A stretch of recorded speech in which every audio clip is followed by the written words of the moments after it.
That's Nick. And that's Joseph. And today we're here to talk about Borderlands, the 9th film directed by Eli Roth, which Lionsgate is releasing on August 9th, 2024. I know Eli Roth did Thanksgiving. Yeah, we reviewed his last film. And the Hostel movies. Yep. Cabin Fever, Knock Knock, poorly received Death Wish remake starring Bruce Willis. He's previously worked with, of course, Gina Gershon in Thanksgiving, as well as the lead, Cate Blanchett, who was in The House with a Clock in Its Walls. Did I say Knock Knock? Yes. Oh, and The Green Inferno? Okay. What is Borderlands about? Based on the best-selling video game, this all-star action-adventure follows a ragtag team of misfits on a mission to save a missing girl who holds the key to an unimaginable power. What's your pull quote? Eli Roth spackles together mundane sci-fi tropes in a C-grade movie with an A cast, the novelty of which falsely elevates conventional storytelling. Mine. The curious cast, chaotic production, and thin plot result in a fantasy adventure that feels more derivative than anything else. It's very derivative. I think the word you used last night as we were leaving was skeletal. The plot feels skeletal for sure. But we have to remember this is based on a video game series. As I sat through it, I was getting Guardians of the Galaxy, Star Wars, Total Recall, even like Turbo Kid. But then Aspirational titles, yeah. Yeah, because it's trying to duplicate the dynamics of the group of people from Guardians of the Galaxy, right? But then sort of the epic nature of Star Wars. Total Recall, I think the fun part about it is the star power of Arnold Schwarzenegger. And then Turbo Kid is fun in a way because it feels like it's a nostalgic throwback film. Well, and the people who made it really have a reverence. Yeah, but this just doesn't hit any of those marks. My first note on it was this feels like Star Wars Fury Road. Throw Mad Max in there, yeah, for sure. It made me. Well, I mean I love Cate Blanchett, Jamie Lee Curtis, Gina, but it made me feel like a film I would have, if I'd seen this when I was a 10-year-old, I would have loved it. And then going back as an adult, like I have with many films from the 80s, Willow being one of them, where it's like, oh, I can see kind of the cracks. Maybe it's not as good as I remembered it. This seems like something I would have had that experience with. I have very few notes because I feel like there's not a lot going on. So we're in a time and place where there was like a race of people called the Iridians, and they had really advanced technology. They're eradicated by the time the film starts. So the remnants of their technology have been locked in a vault on a planet called Pandora. So there's a bad guy. Not Avatar's Pandora. No, and not Pandora Box. The planet Pandora houses this vault, and we find out that this planet has become like a tourist attraction because everyone tries to go to find the vault, because whomever can get that technology could have like weapons of mass destruction. So there's a bad guy played by Edgar Ramírez. Atlas. And he is trying to find his daughter, Tina. Tiny Tina, played by Ariana Greenblatt, who we just saw in Barbie in the film 65. And we end up putting together that he wants to find his daughter because she has the power to open the vault. Because we're told in order to open the vault, you need some keys. These keys look like those Bugle snack chips. Or like something you'd buy at Joann Fabrics to do crafts with. And then you need a person of Iridian descent to open the vault. But we don't learn that that's his plan until halfway through the film. We just think that Edgar Ramírez is this guy who wants to save his daughter. So the opening of the film is Kevin Hart is a soldier who was commissioned by Ramírez to rescue his daughter from captivity. Roland. And he does. In the process, in this world, there are these people who kind of look like war boys on steroids. And I think they're called psychos. And so one of the psychos helps Kevin Hart. Krieg, played by Florian Munteanu, who is in the Creed films. Oh, and he ends up becoming like the protector of Tina. So there's that group. But Edgar Ramirez has hired other people to try to find his daughter, namely Cate Blanchett's character. Lilith. She's a bounty hunter, and she lives on a planet 50 light years away. Is it Promethea? Oh, that might be right. Something? Yeah. He pays her a bunch of money, and she agrees to go to Pandora. Reluctantly, because she knows... Well, she's from there. She's from there, and she keeps saying it's like a shithole. But I guess he paid her enough money, she's willing to go. She gets there, and immediately a robot finds her, which reminded me of that Kristen Stewart movie where a satellite, like she falls in love with a satellite. Love Me? Something like that. Because when Cate Blanchett gets there, this robot approaches her and says, I was programmed to be your like assistant should you come back. So now we have her robot, and she finds Tina immediately with the help of the robot. They have a battle because, of course, Tina doesn't want to go with her. And I think this is where the character development sort of ends, because I don't quite understand why Tina, Kevin Hart, and the big muscle guy decide to basically adopt Cate Blanchett and her robot, except that she says we're all trying to achieve the same mission. But not really, like they're bounty hunters, so I wouldn't trust her, but they do. And then the film turns into them trying to find the vault. I got lost as to why they don't want to return the girl to her father. Well, so then we run into Jamie Lee Curtis playing Tannis, which always reminds me of Tannis Root from Rosemary's Baby. But and Jamie Lee Curtis is the one that informs Cate Blanchett of Tiny Tina's origins, which is that she was cloned from DNA on some Iridian artifact left behind because Edgar Ramirez wanted to find this vault and thinking that she could be the key. But I'm confused. Why? Because the five of them all get together because they're being chased by another set of soldiers who are trying to get Tina. Yes. And they're led by a lady with a really cool haircut. Yes, Janina Gavankar, who we saw in that Ben Affleck alcoholic movie, The Way Back. Oh. So I understand why they're all, like the five of them are running from these soldiers, but they only meet up with Jamie Lee Curtis because Kevin Hart says, oh, I know someone who knows all about the vault. So it's almost like they abandoned the mission of returning Tina to her father to go find the vault. But like you said, when they do find Jamie Lee Curtis, she illuminates them on who this girl is. But when Cate Blanchett walks in and she sees Jamie Lee Curtis, she knows her. She knows her because Jamie Lee Curtis raised her. Kind of. Cate Blanchett's mom.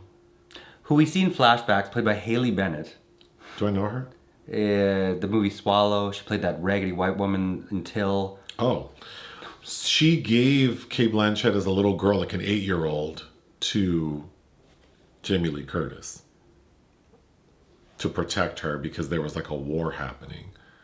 So I guess based on how old Cate Blanchett looks, like 45 years have passed and she's seen this lady, I don't know. But it's not really explained why she leaves her, but they don't seem to want to be around each other.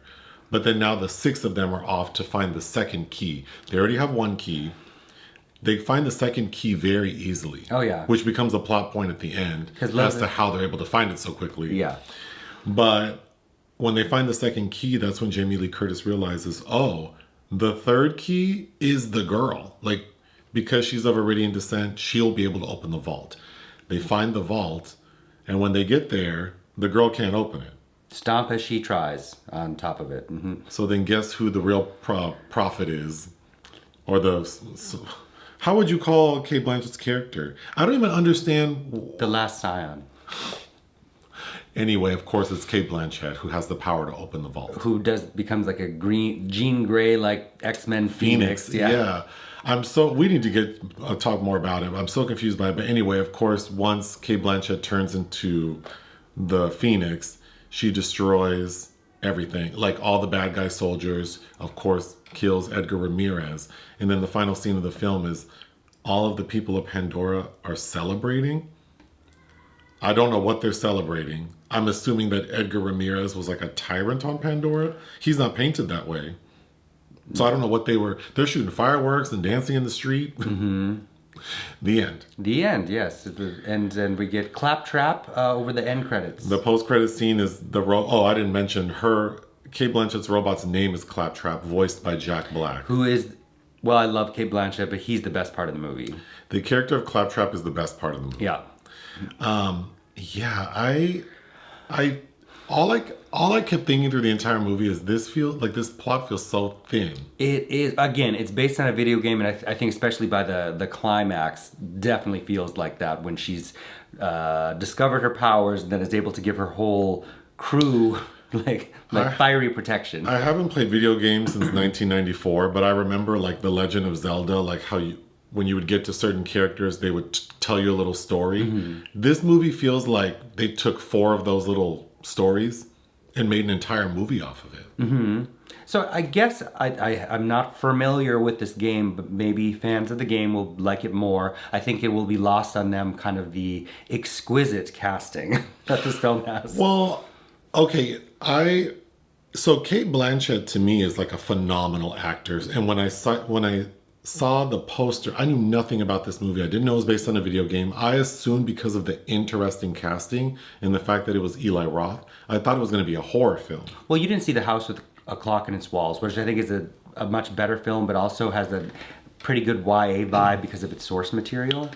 But like you said, when I see Cate Blanchett, I think of like Lydia Tarr, like that level of acting. So to see her in this movie stomping around with this awful red wig on, it was very amusing to me. It's amusing for sure. And then, the look on her face as she's like scouring the green screen, it's amusing to me.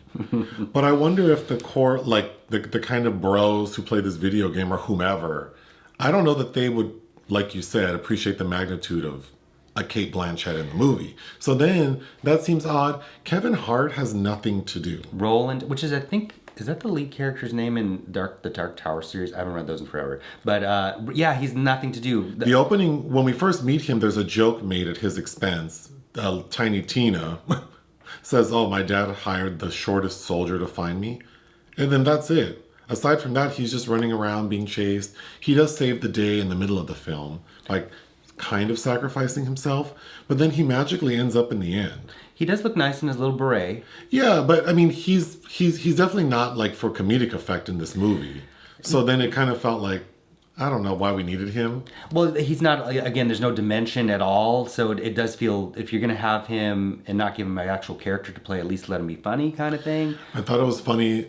Jamie Lee Curtis is playing this kooky scientist. She's not kooky enough to be fun, but in the flashbacks, when we see 8-year-old Cate Blanchett, all they did for Jamie Lee Curtis is put a black wig on her. So she still looks like an older lady, but then Cate Blanchett is clearly a woman in her 50s. So I thought it was funny that they don't. Why didn't they cast a younger lady to play young Jamie Lee Curtis? The camp factor of Cate Blanchett that this is akin to Joan Crawford in Johnny Guitar. Sure. And then you need to flash the poster art for the film Cherry 2000, starring Melanie Griffith. Oh, okay. With that red wig. I hated this cockatoo hair. This looked like if somebody slapped... Kate's hair looks like if somebody slapped a Mary J. Blige wig on Ronald McDonald. I hated that hair. It does. I'm not as bothered by it because the install was nice, and I'm assuming that the character in the video game is supposed to look like windswept flames. Yeah, sure. Because then her character is like a phoenix, so I'm assuming her hair is supposed to be like fire. But yes, it's hideous. And then her outfit, it's very like if Laura Croft shopped at Charlotte Russe. I mean, it's just, she just looks insane. But then because it's Cate Blanchett, I was amused. Sure. But I just don't imagine that whomever plays this video game would get the same effect. So I would love, based on the 30 reviews I've seen, people are not receiving it well. It has a vibe actually, I thought of the film Tank Girl a few times. Oh, do you remember that film? With Lori Petty. Lori Petty and Ice-T, I believe. But it's not as raucous or ridiculous as that either. Yeah, there's never that kind of send up that makes it feel kind of magical, like the Guardians of the Galaxy crew does at times. But also, there's never any trauma bonding that kind of makes these people come together in a ragtag sort of team against the man. Like, I don't get that feeling at all either. Again, as I've said several times already, love Gina Gershon. She's playing a character named Moxxi, who's kind of in the side plot as like in Star Wars when they stop at the weird bar kind of thing. She seems like a brothel madam.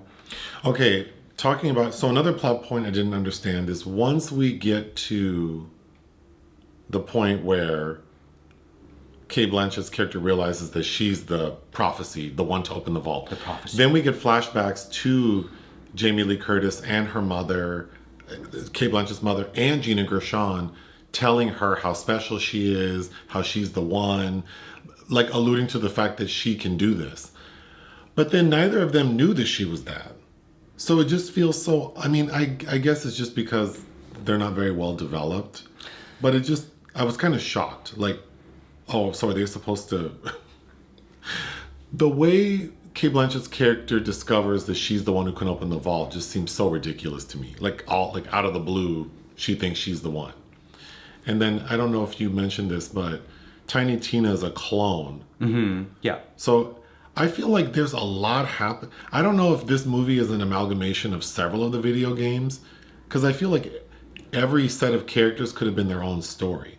Like Tiny Tina and the muscly guy. Mm-hmm. I like their dynamic. I think the fact that Edgar Ramírez is cloning all these girls trying to find the vault, that could have been a movie. I think Cate Blanchett going to find Tina, I mean, that only takes like 5 minutes. Mm-hmm. Yeah. I thought that was going to be a huge part of the story. And then instead it just becomes these people deciding that they want to go open the vault.